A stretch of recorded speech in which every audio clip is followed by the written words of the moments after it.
బాలు గారు వేరే కంపెనీలో సీఈఓగా పనిచేసినప్పుడు తను కూడా మనకులాగే శాలరీగా పనిచేస్తాడు. ఎంప్లాయీస్ ఎంతమంది ఉన్నారు? తను కూడా ఒక ఎంప్లాయీ.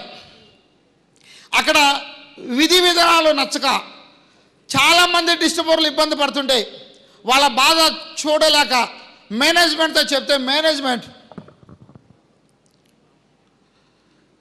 నువ్వు ఎంప్లాయీ, నేను బాస్ని అని చెప్పారు. సో బయటకు వచ్చేసారు. వచ్చి నేర్చుకున్నారు. వచ్చి ఏం చేశారు? అక్కడ నేర్చుకొని ప్రతి పాయింట్ నోట్ చేసుకున్నారు. దగ్గర అంటే సుమారుగా 186 పాయింట్స్ ఎన్నో నోట్ చేసుకున్నారు. ఆ అంకె నేను మర్చిపోయాను. ఫస్ట్ నెగిటివ్ని రాసుకున్నారు. నేను పెట్టబోయే కంపెనీలో ఇవి ఉండకూడదు, ఇలాంటినే నేను తీసుకురాకూడదు, ప్రతి ఒక్క లీడర్ ఎదగాలి అని పాయింట్స్ నోట్ చేసుకొని, సో పెట్టబోయే కంపెనీ ప్లాన్ ఎలా ఉండాలి, ప్రొడక్ట్స్ ఎలా ఉండాలి, సో ఈ ఎలా సిస్టమ్ ముందుకు తీసుకెళ్ళాలని తయారు చేసుకుంటూ స్టార్ట్ చేశారు 2004లో. మరి ఈరోజు చూసుకుంటే దగ్గర బాలి గారు 3 కోట్ల మందికి ఉపాధి ఇస్తున్నాడు. 3 కోట్ల మందికి.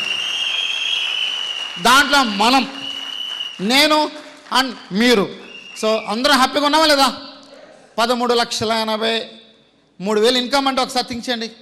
ఇంతకంటే ఇంకేం కావాలి? సో బాలి గారికి థ్యాంక్స్ చెప్తాం మనందరం. గౌతమ్ బాలి సార్కి ఒకసారి జోరు గల క్లాప్స్ ఇద్దాం బాలి గారికి. ఇక్కడ నుంచి సమాధి అంటారు కదా, ఫుల్ స్టాప్ పడిపోవాలి మన మైండ్లో. సో ఈగోలు అన్నది మనకి వద్దు. అర్థమైందా?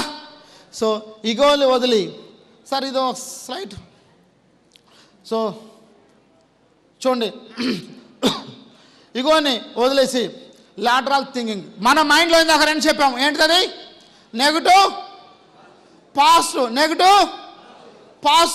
సో నెగిటివ్ పాజిటివ్తో పాటు మన మైండ్లో లాటరల్ థింకింగ్ అని ఇంకోటి ఉంది. ఈ లాటరల్ థింకింగ్ ఎలా ఉంటుందంటే ఒకసారి చూడండి ఒకసారి లాటరల్ థింకింగ్. ఇతను నెగిటివ్ పాజిటివ్ ఉన్న వ్యక్తి, తను ఓకే, తను ఒక రూట్లో వెళ్తున్నాడు, ఇట్లా ఒక రూట్లో వెళ్తున్నాడు. ఆ రూట్లో వెళ్ళినప్పుడు ఈ రోడ్ ఇక్కడ క్లోజ్ చేస్తుంది. నెగిటివ్గా పాజిటివ్గా ఆలోచిస్తాడు. తను ఏం చేయాలి అర్థం కాక అలా ఉండిపోయి బ్యాక్